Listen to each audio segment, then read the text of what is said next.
Directors film की जान होते हैं, पर कभी कभी सनक जाए तो फिल्म में जान ले भी सकते हैं। हम लोग इतने डायरेक्टर से ऑब्सेस्ड हैं, पर उनका जब ऑब्सेशन देखते हैं तो फिर थोड़ा सा डर भी लग जाता है। 4 ऐसे डायरेक्टर जिसने मास्टरपीस तो बनाई, पर सेट पे उनकी टॉक्सिक हरकत से बवाल मच गया। तो देखते हैं ऐसे 4 टॉक्सिक डायरेक्टर्स। लिस्ट स्टार्ट करते हैं पहले डायरेक्टर से, जो अपने ही यहाँ का है और वो चाहे हिट दे फ्लॉप दे, डायरेक्ट करे प्रोड्यूस करे, मेहनत उतनी ही खतरनाक करता है, उतने ही ऑब्सेशन के साथ रहता है, सेट पे सबको डरा के रखता है, ऊपर से है भी ये लंबा तगड़ा। इंडिया में कई डायरेक्टर हैं बहुत ज्यादा स्ट्रिक्ट एटीट्यूड वाले, ये उनमें से एक है, जो है विदु विनोद चोपड़ा। विदु आपने बुक पढ़ी है? आपने बुक पढ़ी है? आपको एक बात अच्छा मैं क्या आजकल का लड़का लोग तो बस 12th फेल से ही इसे जानते हैं, पर कितनों को पता है कि ये हॉलीवुड में ब्रोकन हॉर्स बना चुका है और नेशनल अवार्ड जीत चुका है परिंदा के लिए। ऐसे ही विज्ञान भवन में पहला नेशनल अवार्ड मिला था। उसके बाद भी कई नेशनल अवार्ड जीते थे। तो ये कोई ऐरा गैरा नहीं है जो अभी अभी हाईलाइट हुआ है, इसने इंडस्ट्री को शेप किया है और छोटे मोटे एक्टर्स के साथ नहीं, इंडस्ट्री के टॉप एक्टर्स के साथ काम कर चुका है।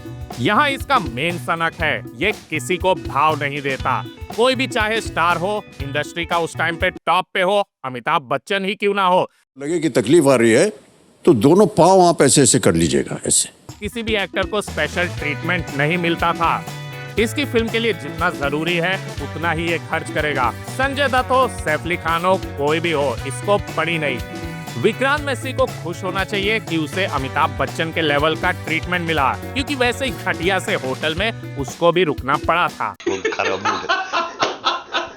ये एटीट्यूड इसलिए जरूरी है क्योंकि इसकी फिल्म में जो नेचुरल एक्टिंग है, वो स्टार अगर खुद को स्टार समझेगा कभी नहीं आ पाएगी। सर नहीं पकड़ के बैठा है कुछ भूल गया, सब उसके हाथों बिके हुए हैं। तुम भी हाँ मैं भी। ये फोर्स करता है, प्रेशर में डाल देता है और इतने लंबे रिहर्सल फिर लॉन्ग टेक्स रखता है कि एक्टर की हालत खराब हो जाए। अब जरूरी नहीं कि इसकी फिल्म हर बार हिट हो जाए, पर इसकी कोई फ्लॉप फिल्म भी उठा के देख लो, हर चीज फिल्म मेकिंग टॉप नॉच है। This is no less than बड़ी बोर्डिंग स्कूल है। एक प्रिंसिपल है, संटी लेकर के घूमता रहता है, विदु विनोद चोपड़ा जिसका नाम है। प्लस ये जो प्रिंसिपल है, जब प्रोड्यूसर रहता तब भी रिजल्ट इतना ही अच्छा आता था। हमने तो देख ही लिया, अगर डंकी के टाइम पे ये छड़ी लेके पहुंच गया होता तो शायद हमें डंकी अच्छी खासी मिल जाती। ईरानी ने तो क्या कर दिया। Don't want to go to lavatory? आए तो जी डन lavatory। इसीलिए इसे इंडस्ट्री में हर कोई प्यार करता है। मुझे विदु ही पसंद नहीं। अगला डायरेक्टर वो है जिसका नाम सुनते ही नए तो क्या पुराने सिनेफाइल की भी चड्डी गीली हो जाती है। बाकी सारे डायरेक्टर तो बस फिल्म बनाते हैं, पर इसने तो फिल्म मेकर्स की जमात बना दी है। जो भी देखो आजकल बैठ के इसका नाम लेते रहता है। इतना खतरनाक आदमी है कि इसने तो मून लैंडिंग भी शूट कर दी। अब समझ गए होगे तुम लोग, स्टैनली क्यूब्रिक। क्यूब्रिक की फिल्म जितनी ही परफेक्ट और पॉलिश लगती है, सेट के पीछे उतना ही ज्यादा तहलका मचा रहता है। हर जगह अफरा तफरी होती है। Does it matter to you at all? Actors की फटी पड़ी, सिनेमेटोग्राफर की वाट लगा दी और शूटिंग तो पता नहीं कितने जन्मों तक चलेगी। ये सब चीज क्यूब्रिक के सेट पे नॉर्मल रहता था। उसको अगर कोई फाइनल प्रोडक्ट चाहिए तो वो बैठे बिठाए आराम से नहीं करेगा, उसके लिए सबको हिला के रख देगा। शाइनिंग में ही वो सनक चुका था, शैली को ऐसा टॉर्चर किया उसके बाल झड़ गए, जैक निकलसन को भी प्रेशर में डाल दिया था। ये सब तो इसकी लास्ट फिल्म तक चल रहा था। आइस वाइट शट में इसने टॉम क्रूज को ऐसा परेशान किया, 400 से ज्यादा दिन तक उसकी शूटिंग चली। गिनीज बुक में इसका नाम भी है और इसी के वजह से कहा जाता है इतना प्रेशराइज कर दिया कि टॉम क्रूज और निकोल किडमैन का डिवोर्स तक हो गया। Now you're trying to make me jealous. पर अपने सनक के पीक पे था ये क्लॉकवर्क ऑरेंज के टाइम पे। उस फिल्म का बजट बहुत ही लो था क्योंकि स्पेस ओडिसी फ्लॉप हो चुकी थी। बजट कम हुआ, सनक नहीं। मैकडॉवेल के साथ पहले इसने बहुत अच्छी दोस्ती की ताकि उससे जैसा मन चाहे वो सीन करा सकता था। क्योंकि मैं इतना हंग्री था, मैंने कहा कि आज तो मतलब कि ये सीन में देख लो, बेचारे का आंख खुला का खुला रह गया, यहाँ तक कि इसके कॉर्निया भी डैमेज हो गए थे। फुल स्क्रिप्ट तो इसने किसी को दी ही नहीं। एंड टाइम तक ये खाली उन लोग को अलग अलग डायरेक्शन देता, बार बार शूट करता था, हद से ज्यादा रीशूट करके एक्टर को स्ट्रेस में ला देता था।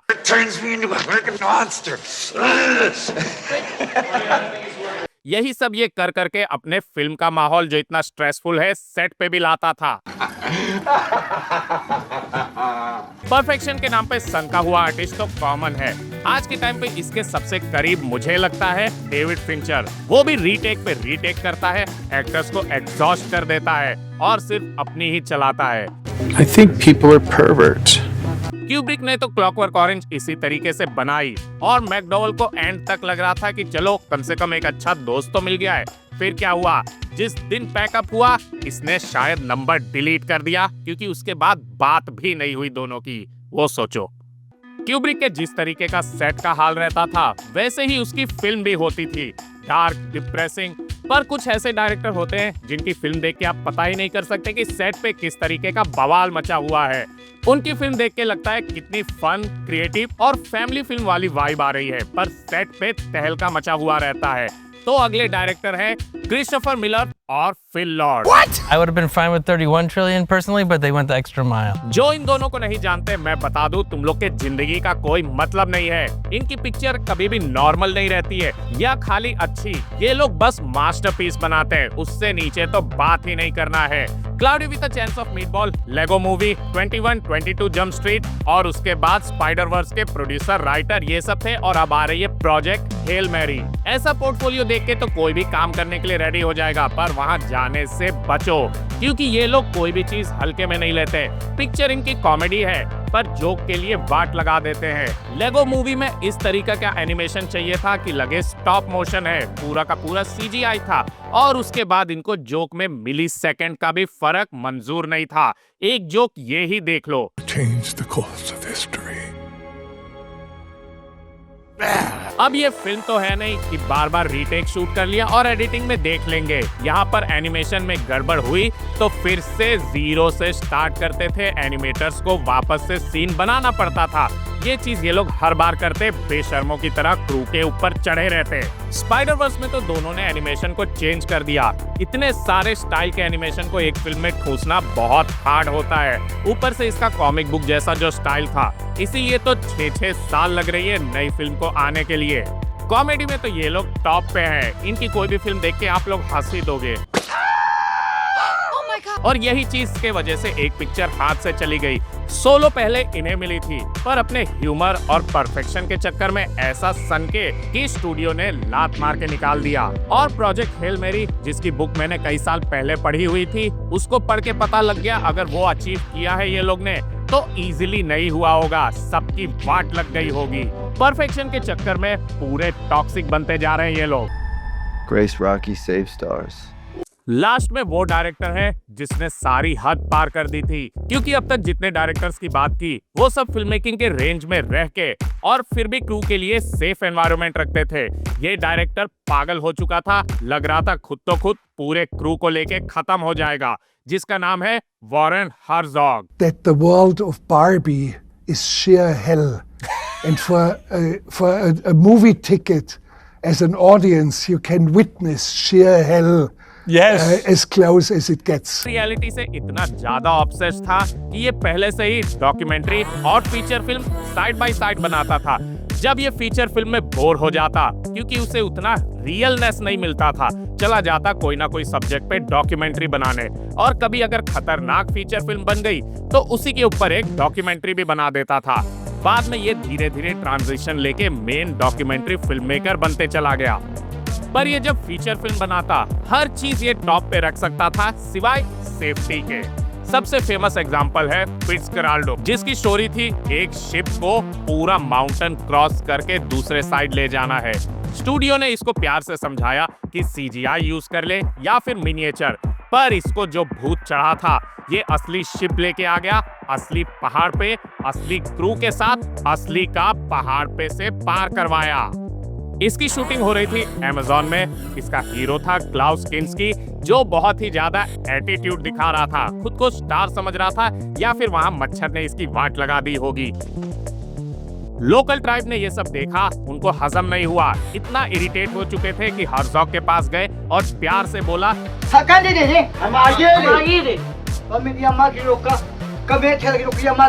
तो हमारे हिंदी के कवि की तरह हर्जॉग भी कहता है कि पहले से ही राइफल मेरे पास रखी हुई है। ये सब पता नहीं किस हद तक ले जाने वाले थे।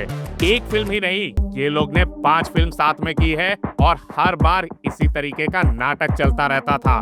कल 9:30 बजे यहाँ पे पहुंच जाना अगर जिंदगी में सच में कुछ बड़ा करना चाहता है। अगर हर्जॉग कभी भी पीछे नहीं हटता था। जब उसने डॉक्यूमेंट्री बनाना स्टार्ट किया, तब भी एक से एक ऐसी स्टोरी लाता। ग्रिजली मैन बहुत फेमस एग्जांपल है। मैं बिना स्टोरी या स्पॉइलर बताए ये बताता हूँ, जिस आदमी पे वो डॉक्यूमेंट्री बना रहा था, एक एक्चुअल रिकॉर्डिंग इसने सुनी और बहुत ज्यादा ट्रॉमा में चला गया, डिप्रेस रहने लग गया और एंड में सोचा कितना भी कुछ हो जाए, ये रिकॉर्डिंग मैं फिल्म में नहीं रख सकता। The birds are in misery. I don't think they sing, they just screech in pain. तो ऐसे ही बैठे बैठे क्रिएटिविटी का पहाड़ नहीं चढ़ा जाता। हर्जॉग ने तो असली का चढ़ लिया। पर आपको क्या लगता है, क्रिएटिविटी, ऑब्सेशन और कुछ ऐसा बनाना जो सब लोग याद रखें, उसके लिए आखिर टॉक्सिक बनना पड़ता है, या कई लोग पहले से टॉक्सिक हैं और इस चीज को बस जस्टिफाई करते हैं? जो भी हो, अगर एंड में आपको परफेक्शनिस्ट बनना है, सबको खुश नहीं रख सकते, क्योंकि फिल्म मेकिंग सिर्फ एक आर्ट नहीं है। Whatever is good or whatever is bad in my films is due to me. I mean, ये असली में वॉर है।